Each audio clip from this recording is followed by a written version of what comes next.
If you can hear my voice, clap once. If you can hear my voice, clap twice. If you can hear my voice, clap 3 times. You made it tonight. Thanks everybody for coming. Welcome. I'm Amy. I'm the Vice President and Treasurer of Works San Jose, and I'm here with Steven, another board member. And so we're very thankful that y'all are here. He's gonna be running our tech for us tonight. Yeah, so thank you, Steven, big time. For those of you that are new to Works, we are your community art and performance space. We exist so that local artists have a place to showcase their artwork, flex their curatorial skills for the first time, and to be able to allow poets to come into a space like this and get together and show off what they've got. So if you do feel so led, you can donate online at worksanjose.org or in our gallery. I did turn on the gallery lights if you want to take a little spin through to see the current exhibition. There's a bin in there. And it really helps if you give a buck, because then it helps us like pay for things like the room and the people who set up the tech and things like that. So our current exhibition is our member show. It's called Secret Public Selves, and it is open now until August 25th, and it will be closing from 4 to 6 with our member meeting. It's our annual State of the Works address and little member party that we put on. So if you want to know more about us, feel free to come to that event and you'll get to hear a whole lot more about the organization and see more of our board members. Also upcoming for programming for Work San Jose at Mexican Heritage Plaza is the Silicon Valley Emerging Arts Exhibition with Content Magazine.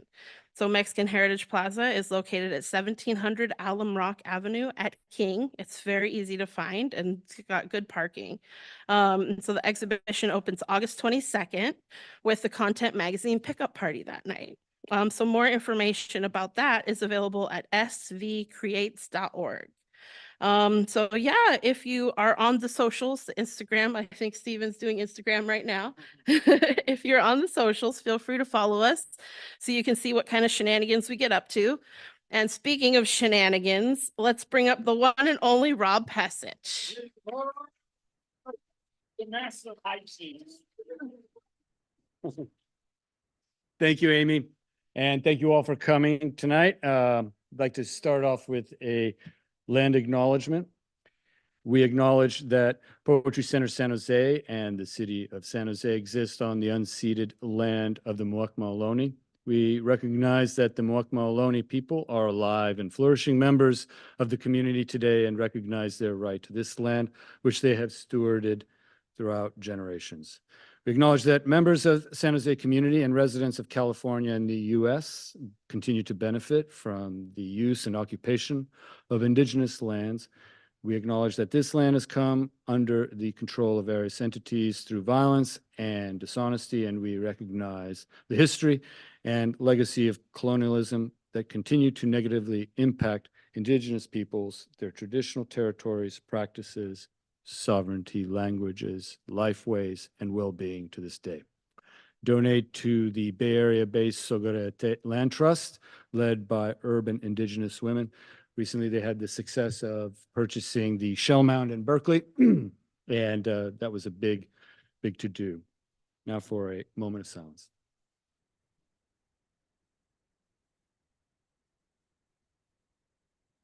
All right, thank you. Now, Poetry Center has a lot of events coming up. We have Third Thursdays open mic featuring Ethan Stanton, Poets at Play writing workshop featuring Kat Da Silva, Poetry Exchange, Santa Clara County Youth Poetry Slam, that's featuring Nisha Shenoy on August 18th, Sunday via Zoom, and also Beautiful Black Books featuring Jive Poetic, that's Saturday, August 24th. Also via Zoom. And for more information about these events and others and how to become a member, you can just visit pcsj.org. All right. I'm going to introduce first our first guest, and then once she's done, I'll come back up and introduce our second guest. So tonight, it's a double feature for Tourane Poetry Press. It's great. So we're going to bookend this program here.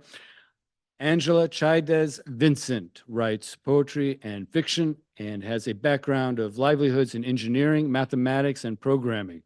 Her debut poetry collection, Arena Glow, June 24 at Tourane Press, features poems about women with a daredevil oblique, rodeo queens, female gladiators, romantic scientists, and board game assassins.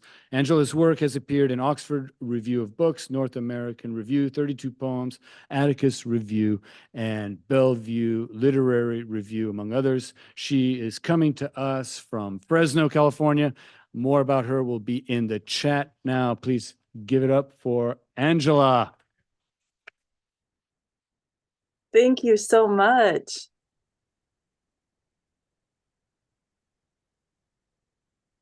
Should I wait until I see, there we go. Okay. Thank you so much. Should I wait until I'm on the screen? You're good. I'm good. Okay. Thank you so very much for the very kind invitation to read with you this evening. I'm coming to you from Fresno, and you'll notice I have a coat on today because we got under 100 degrees today, so it's a little chilly. We've been rocking the 110s for quite a few days in a row. So happy to be with you. I'll be reading today from my book, Arena Glow, and this is definitely would not be here if it weren't for editor Vu Quoc Vu, who has been pestering me to finish this manuscript for so many years, and finally I did, and I'm so grateful to him for the little shove in the right direction to get this finished. It took, count them, 20 years to get this done. So that created a few interesting problems to solve with the manuscript. How do you write a book with 20 years worth of ideas, and at the same time knowing that we change, we evolve, we expand our worldviews, and perhaps we even chill out a little bit. So I did find a way to do that. I'll share that with you when the time comes. I'm going to start with the very opening poem of the book, and it is dedicated to my father, who passed away earlier this year, who was a firefighter, and I absolutely adored him. He once came to my school and did a demonstration for fire safety, and brought the fire truck, had an entire rainbow of water shooting from the truck, and then called me up to go home with him in the fire truck while I princess waved. So this guy is the best, and I miss him very much. So I'd like to open with a poem for my dad. It's called Once in the Mojave Desert. One night, years before I was born, my father shivered by the highway with a pistol in his coat. If the next car did not stop, he would shoot a back tire and pray the driver had a spare. I don't have many pictures. In the one I love most, he's a vapor rising from an asphalt mirage, water shooting from his hip at a mountain of burning tires. To this day, I still see myself in the window of every fire truck. I'm the child with the long, dark braids I've always wanted to kiss him for. Fingers cupped together, waving from a world so high, it could only be reached if he lifted me into it.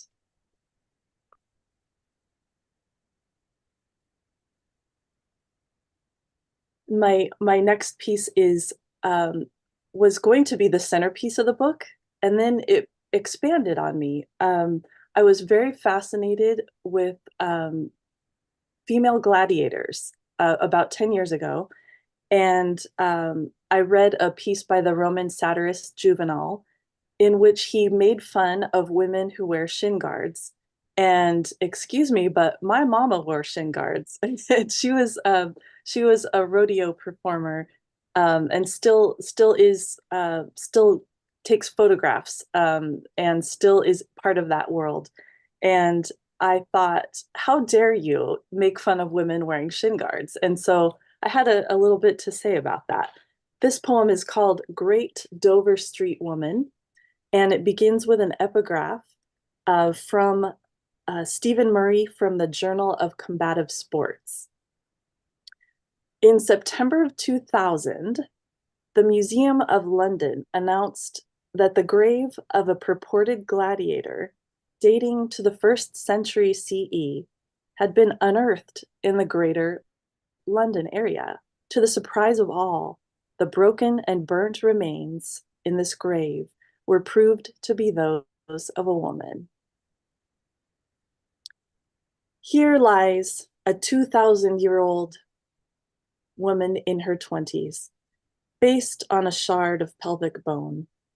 Judging from the items found with her, figs, dates, bones of a chicken, of a dove, flecks of gold, oil-burning lamps depicting fallen fighters, tazif or burning cones of aromatic stone pines to mask the stench of blood, she was A female gladiator, B, a fan of gladiators, C, the girlfriend of a gladiator. I'd like to weigh in on this debate, beginning with the nameplate on the door of Mr. and Mrs. Harry Lawrence, great-grandma Velma, buried in a single word, Mrs., not even a complete word, but a mere abbreviation in chirpy script, as if she'd signed off on this herself. Great Dover Street Woman, they had a ball outside the cemetery walls in your respected yet not respectable honor. You pieced out in a bustum perched above a pit. Clearly, you meant to blaze through a trapdoor into the underworld, in cacophony of sword, shields, and buckles, of shin guards. I could have been your girlfriend, scared to death of losing you.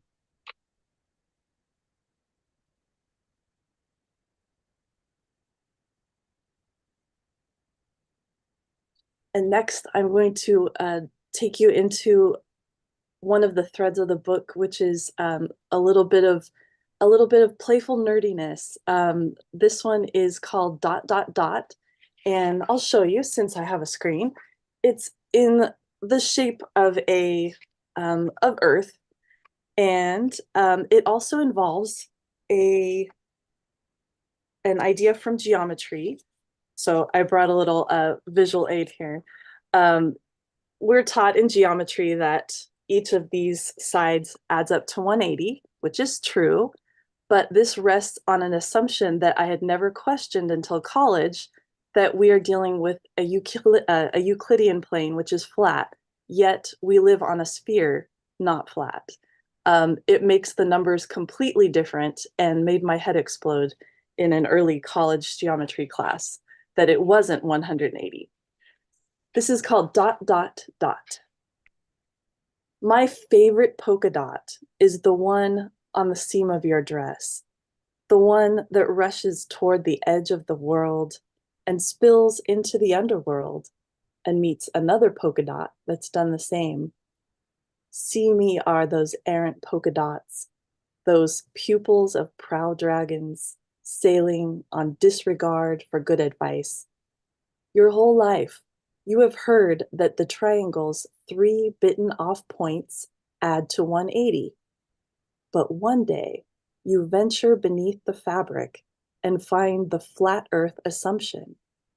What I mean, go to the North Pole, throw a rope, a sturdy rope, to your love on the equator, who throws another along the equator, whose love throws it back to you. 90 and 90 and 90 is 270, 90 north of what they've always said is true. So what is a polka dot really? Sun reflecting from deep water at noon in an unroofed well? Ghost print of a fallen barrel? Oh, the curvature against which we try to press a mattress flat. Oh, polka dots, you see me Polaroids of us.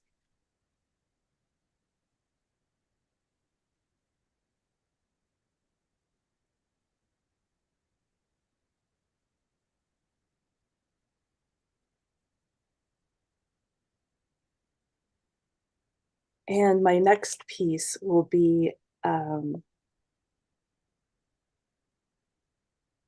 one of my horses. His name was JT, short for Just Try and Copy Me. And I loved this beast. He was supposed to be a competitive barrel racing horse, and it became quickly obvious that he did not like to move fast at all for anyone, for any reason. And so he became a kid horse. And then I remember one time getting in a lot of trouble because I was out on the back 40 behind the arena and getting a really big kick out of him tickling his side, which made him buck. And my mom was very upset because she spent many years teaching him not to do that. But so I may have contributed to his delinquency, but he's the star of this next poem. Just Try and Copy Me. JT was a horse with feet so big they blocked out the sun. On approach with a saddle, he inhaled his belly to the circumference of the earth. Dressed in white, he couldn't wait to sneeze on you. In the mornings, he rang the breakfast bell by smacking a chain against the pipe corral at 6 a.m. When bored, he'd sigh as if emptying a barrel of discontent into the universe. I don't want to say how he ended, or that he ended at all. I'm not sure it's true. He left with one more swish of tail out the back of a horse trailer. He left my mama with the kindest words she ever said to me, that the last thing he knew in the world was that a girl with dark brown eyes loved him and kissed his nose. Whoever must someday say goodbye to me, please remember that I never raided the closet to practice walking in well-mannered heels. It was my mama's slashed up pair of shin guards that I loved to try on.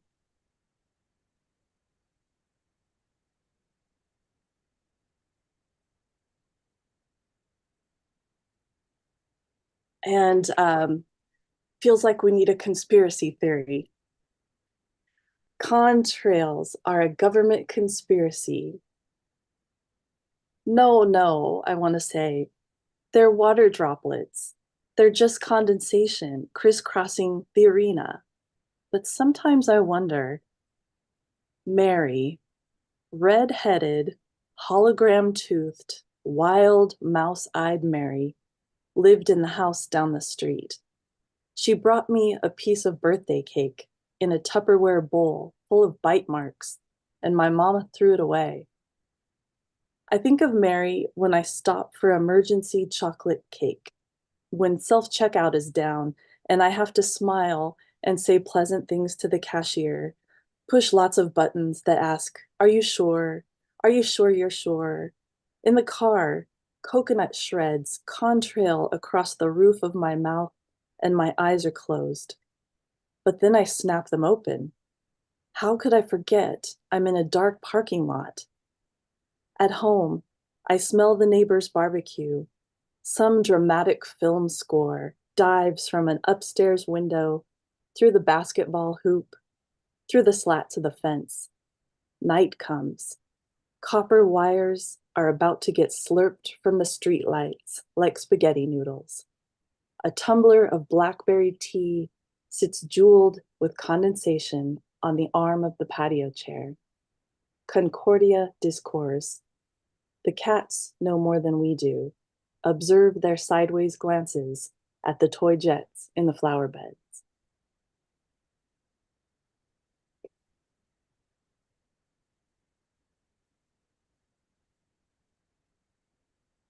And my next one will go to the rodeo arena. And this one is from my place of birth. I was born in Bakersfield. And this is called In the Arena at Bakersfield Fairgrounds. Mustard bright, chalky, the hook beckoned like a gnarled finger from the weld of a pipe corral, there, no doubt, for decades. And one night, in the midnight slack, my mama's knee angled toward its timeless magnetism. She nodded to signal the steer's release, squeezed her heels into the palomino backed into the box, and braced for the piston haunches launching forward. The hook ripped a question mark around her kneecap, demanding to know what she was made of. It ripped space into which the stars could peer. It yanked her off the back of the horse and into a mound of dirt. It's almost like water, like blood, the way the other riders pour over the fence to help. Are you all right? Her partner, halfway down the arena, is startled and suddenly alone. So too the horse she rode, Colonel, confused with sudden lightness.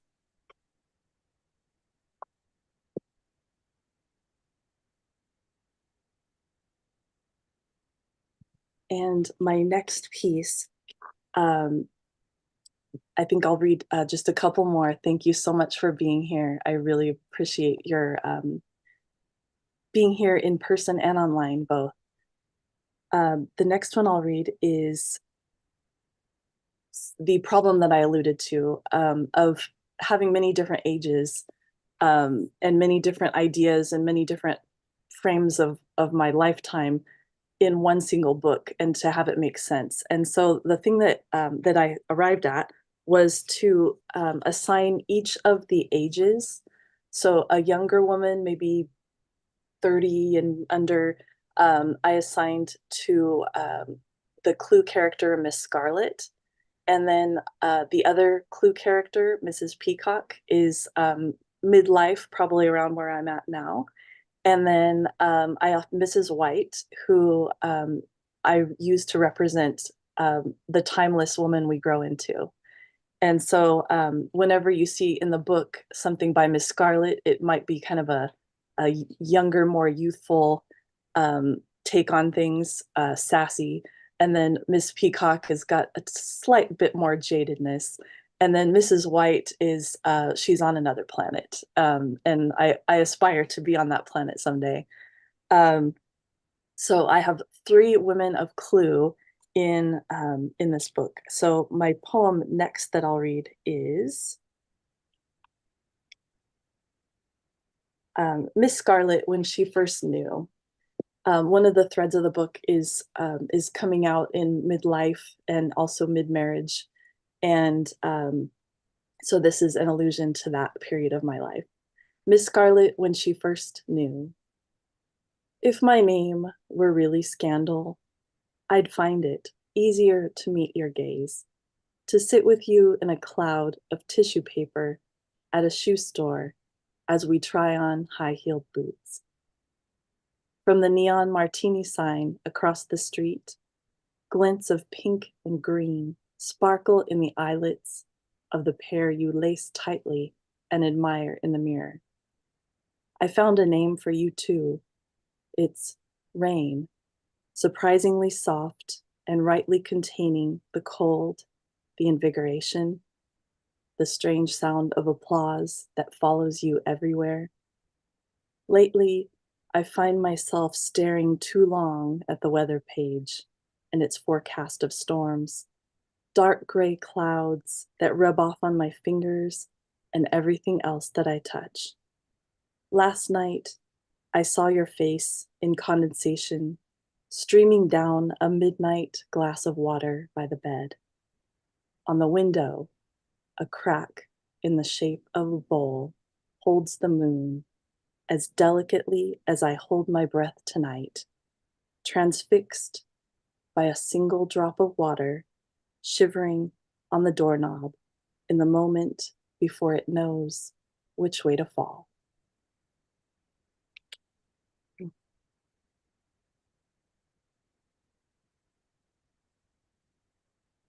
And one more. And again, thank you so very much for the invitation and for everyone being here. And I look forward to Darrell's reading right after.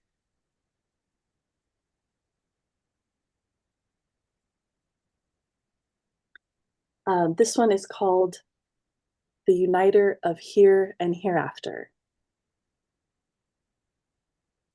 Well, my once husband, it's you who ended up bearing the child, a sculpture child of plum wood swirled with echoes of galaxies that watched it grow, child tunneled through by bark beetles, ravenous to find their way into the world.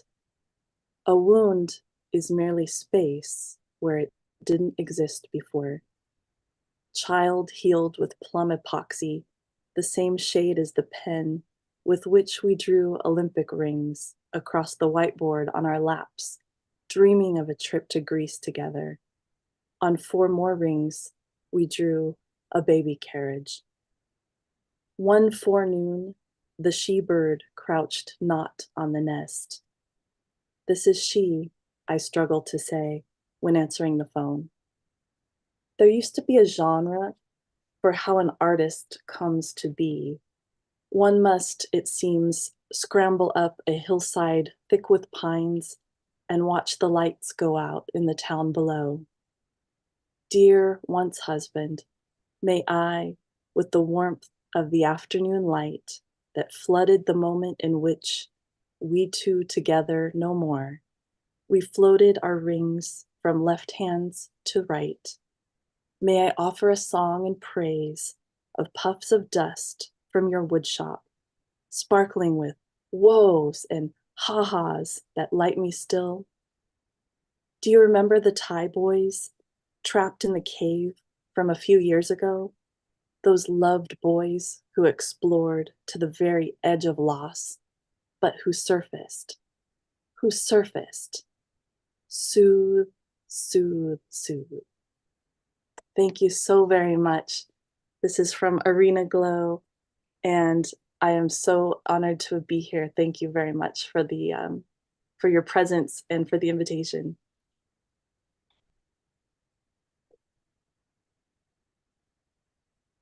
Thank you, Angela. Thank you so much. Another round of applause for Angela. All right.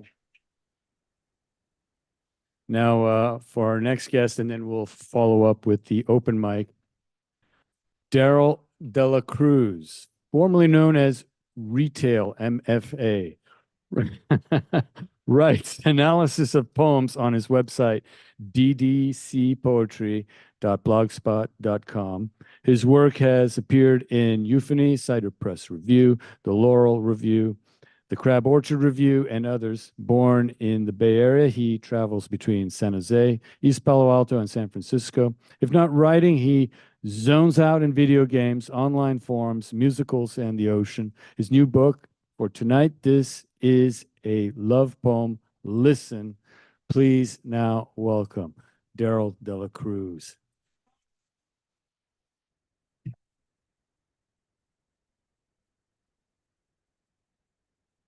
Thank you, everybody. Thank you, everyone, for being here. That was amazing, Angela. Thank you, Rob, for an opportunity. Thank you, Vong, for publishing me. And here we go. I'm going to start off with a poem that is the inspiration for the title of the book. This is a love poem. Listen. The title of the poem is called To a Hustler by Harold Norse. To a Hustler. As Boris Karloff marches to the electric chair in The Walking Dead, you're jacking off. But when you imitate the mating call of the double-breasted, yellow-bellied sapsucker out on the cafe terrace, you attract even the local birds to the telephone wires who answer with bird notes of love because you are wild and free and scream with the sheer joy of being 20 years old, a giant of beauty and anarchy. And when you play the guitar and sing, you establish the live connection with pure pleasure. Well, is it love? All we need is money. You say you will support me. We could bottle the perfume of your crotch and make a bundle. You get hard-ons for TV that I'm no competition for, but I could gaze at your lips and eyes forever, browse in your pits, explore those eyes that see only yourself in a child's shamanistic dream. There's so much to tune into, but when you break your word and lie, I'm unhappy. You're breaking my trust, and love can survive a hustle. Watch out, baby. Cool the hustler's sleazy charm. Life's a bitch. The magic splits. Well, this is a love poem. Listen, Joe, I'm talking to you, watching that goddamn television. You stick your prick in the box if you could. Those creatinous phantoms make me puke. Is our love Mickey Mouse? Don't answer that. This is not a psychology lesson. It's a poem. But when I'm stoned, my mind is cinema. The universe a lousy film. And you're playing Magister Ludi, just a hustling through metaphysics, full of weed, TV, and foxy chicks. Hey, you're jacking off again, even though you've read Alan Watts. I'm not Elizabeth Barrett Browning. This isn't a marriage of true minds, just an old hustle with a dash of mysticism, ESP, and a high IQ. And you read some beat poetry, and I introduced you to Tennessee Williams, who was grandiose and arrogant, but all you thought about was money. Today's hip hustler, long haired and lippy, able to talk about Siddhartha and pick my pocket at the same time, a handsome kid of indeterminate sex. Well, this is your friendly old poet speaking, the good gay poet H. Norse, who should know better, who's been around. But the loneliness was too much for an incurable romantic, too much, and the beauty of illusion, 2 weeks of a lyrical shell game, was it worth it? Yeah. So thanks, kid. Thanks for the trip. Now segue to synthetic ending. So I have two sections in the book, and I'm going to read some poems for the first section, and then I'll announce like when I'm in the next section. You'll see. My name translates to beloved when I looked it up. So the poem is called Darrell Beloved. The name my father clicks to leave me a voicemail, a message, a text that I delete. The name my father chose, since my mother wanted to call me Darcy, a feminine name. We are the last of the Dela Cruz. It is a name he'll carry with him to the next generation, like a cross that an altar boy struggles to hold up. When my father found out that I am the last, he said he would find another heir. In his household, the altar of Jesus sits, the blood dripping as part of the design. He seeks my forgiveness. He hopes that I acknowledge that a message has been sent to me, that I would open up.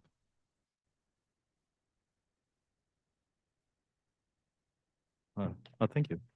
Uh, Kundiman. It is called a Kundiman, or love song, a very sad song.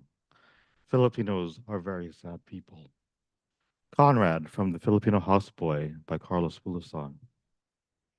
Remember the young man, the father started, from Isabella warring with some unknown force that had invaded his old backyard. A lake filled with leeches that loved digested blood and soil when we were thrown back to the water, a splash spreading upward, an open palm caressing. The old man died in the middle of sheets. His head rested on his wife's breast before the ambulance wheeled him off. The EMT asked the wife if they were having sex. When his heart stopped, they were making love. But how could she translate his love from another language? Her grief sounded like a bell rung in a church of an abandoned village.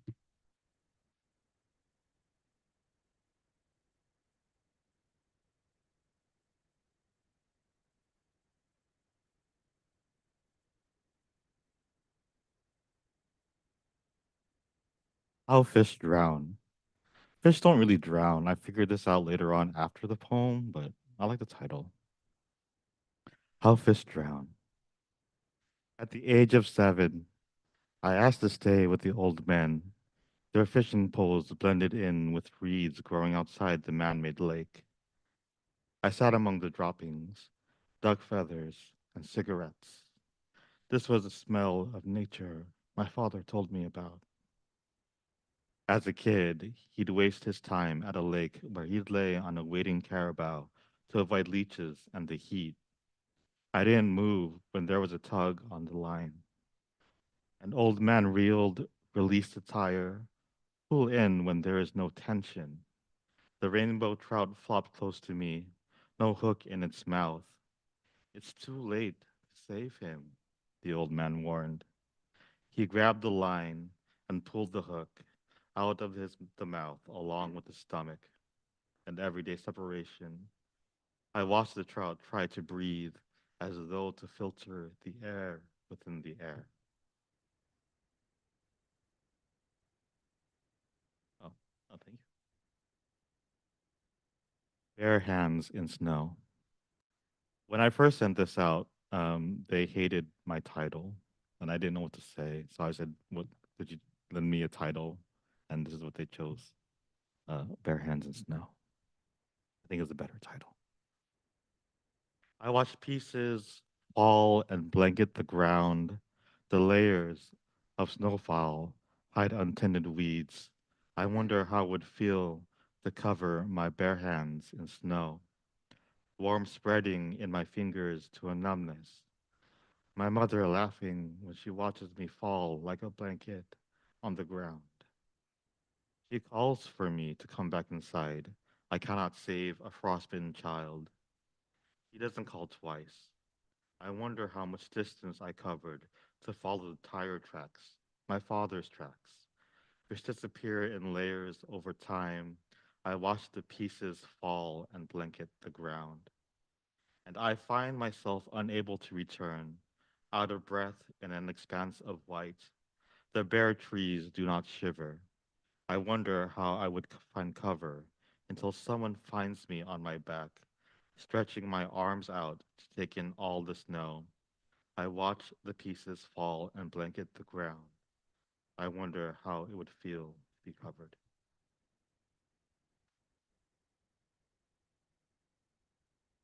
Oh, sorry if I'm rushing through this. I timed it like 5 times and it's 22 minutes all the way across. I'm wasting time. So sorry. Okay. A geyser at the end of an ocean. Driving along the curves of the coastal highway, she holds a cigarette in between her lips. My mother slows to parallel with the guardrail. A fog forms on the inside of her windshield. A rush of water bursts on the window next to her, her vision an opaqueness easily wiped away. She parks. She peers down at water formulating inside the earthen blowhole, the pressure the strongest at the base until it erupts in the air, then disperses into nothing. She found routine in its release, her cigarette damp in the mist. She twists the tail end on the butt of the rail, a row of black stains that can't be washed away by sprinkles. She turns onto the beach. No one cruises along the surf. She can only watch the escape of waves, recreating sand upon sand.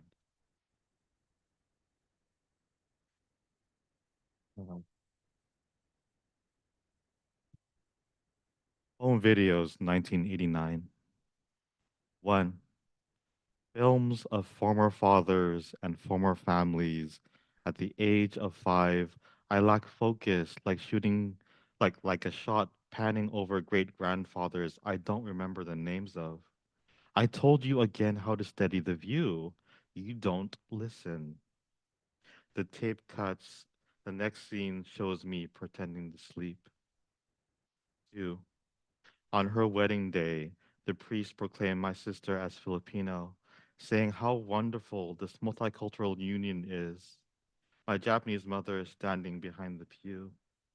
Ruining the moment is another cut of me in a mullet saying congratulations. 3. When my uncle died in April 2020, I looked for him in old shots of blueberry trees. How he evaded the camera just by searching for the ones we couldn't reach and passed them to his youngest daughter. Then the next cut is to his oldest daughter, who held out her hand so he could take out a splinter. And in his closeness, he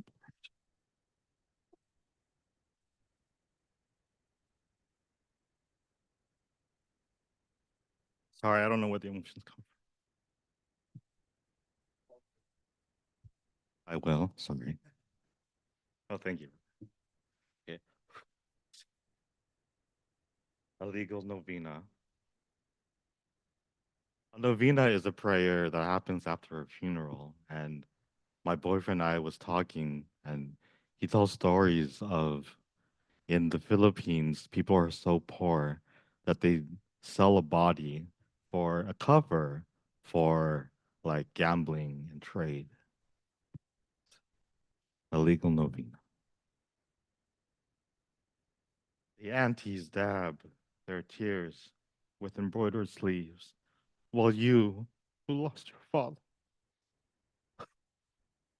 hide in your room, scared to leave like Adam. But the apple was part of the feast, or maybe the design, a still life centerpiece. And the men gamble in the garage, placing their discards underneath. Red cups, floral plates, cigarette butts. This is the only way to pay for the funeral. Loaning out the body as a cover. Uncles can earn more savings, aunties can exchange goods, gossip, and jewelry. No one arrests sinners who pray their own way. And when you come out to eat, you take the last of every tray to create an atam, an offering for the dead. Place it under the cropped out image of your smiling father. Cut out the other uncles he dealt cards to. A wife who exchanged the ring she stole from his mistress. And you, young enough to believe that a funeral meant that everyone moved on. All right, this next part shouldn't be so sappy and sad. Well, hopefully. If I cry in the next part, then, it's gonna be weird. This part is not as joyous. Well, the first part I thought was joyous. This one I thought was not as much, so I'm in trouble. So here we go. Ars Poetica, or the Water Garden. The pain has no singular outlet, dispersed among the nerves, amplified in the spread, which you rub as though you can control the collateral damage of earthquakes. Just lean on the jets in the hot tub, the strength of being pushed away and pushing back just enough to settle into a controlled numb. A conversation amongst smoke fogging every time we continually undiscover each other. To never know and need the alphabet, post-verbal. How I place my knee below your crotch as you trust me to lean my lips onto you. To encapsulate our language like a self-contained virus. To test me, to test me, to test me.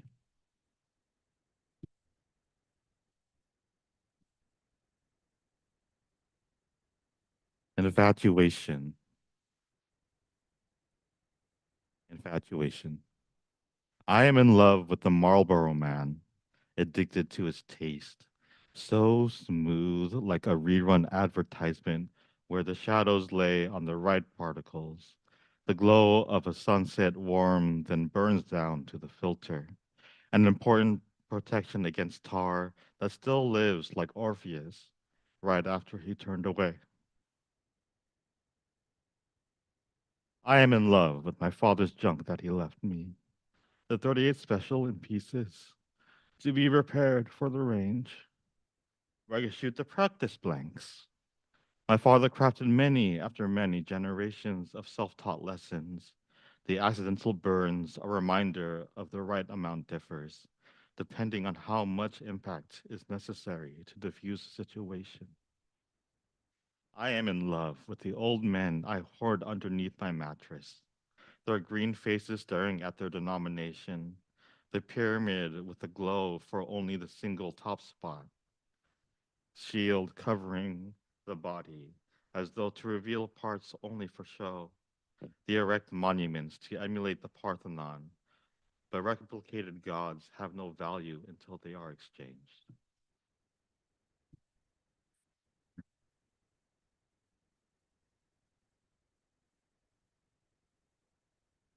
Secondhand Tang poem number 1.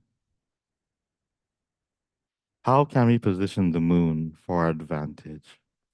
Drink enough, and we'll have multiple moons to write about. Our dancing partners will be our young shadows.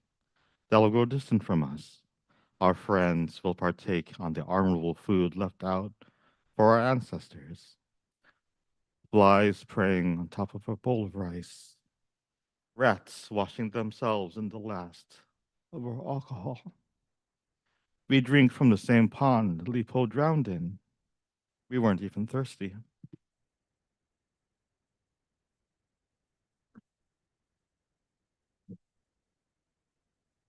When I was choosing poems to read, I noticed I use the word blur a lot, so I'm going to try to not use that in the future. Fast forward the romance. Notice how cinematographers blur specific scenes. A bouquet to cover his embarrassment, a limp towel handed off screen, steam from tea or coffee. Wake up before you leave again. There's always a return, though, with suitable clothes, no wrinkles, no smears in the eyes. Crying is allowed only at the right time.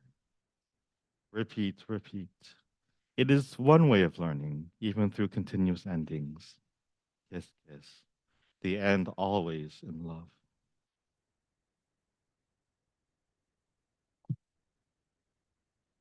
Couple more. Here we go. Mannequin. I love the movie. 1. In a landfill, an arm misses its body. Appendages on top of each other, legs and fingers. Plastic embracing torn plastic. Who will see them grow old together? Decomposition of their form taking thousands of years. Flowers will sprout on the shallow mound where they fell apart. 2. I conceal myself with a sheet from my one-night lover's arms. He sees me as a Venus de Milo. He presses his body close to me like a chisel bracing itself on granite. Pieces fall after every impact, slivers of metal, boulders to pebbles, re-erase into phantoms, like quiet underneath.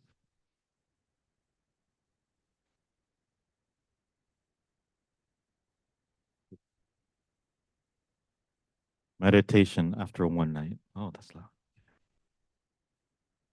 How many minutes do I have to stretch my body to avoid straining myself when I leave? No money in my wallet, card, or his loose change drawer. I use yoga mat, impression of his poses, downward dog, unblooming lotus, happy Buddha. Expressive pressure marks extending to a different shoulder or cheek. Strength training on alternate nights. For maximum effect, scour different areas for instructors. Loosen up before trying to be flexible. I know nothing of transcendence. So, all right. I hope I make it. I'm at like probably 23. So, okay. Re as in again. So this is the prefix re. So re. I lack self-awareness, like when I fold unwashed clothes or stub my toe on the same leg or stay with the same man. This towel is for display only. Do not damp to stop the bleeding or the bruising. I know alcohol is a secret ingredient to destroy 99% of bacteria, microbes based on symbiosis. The unseen forming an attraction, but their love has a small chance to kill me. When I pour the disinfectant, the bubbles foam, like disintegrating mermaids who waited for the one. Another mistranslation of how stories should end. Mhm. And this is my last one. Thank you once again. We got through this. All right. Title: After Year of the Drawn Dog by Eric Fischel. 1. The older version of me approaches an undressing man. Private beach. I would point to the sign, but you start to peel yourself and invite me to sit in the shade, the only spot left to escape from the seats. You shift the sand towards me. 2. The current version of me exposes himself to his brothers. Untrained in the art of elegy, men do not cry. Interrupted melodies. Waves, wave, waves, wave away. 3. The younger version of me lies on the ground, sprawled out for a lover, puffed up with seawater. The young man pushes down my body, presses his lips to compress and decompress, reverberate, choke. Thank you.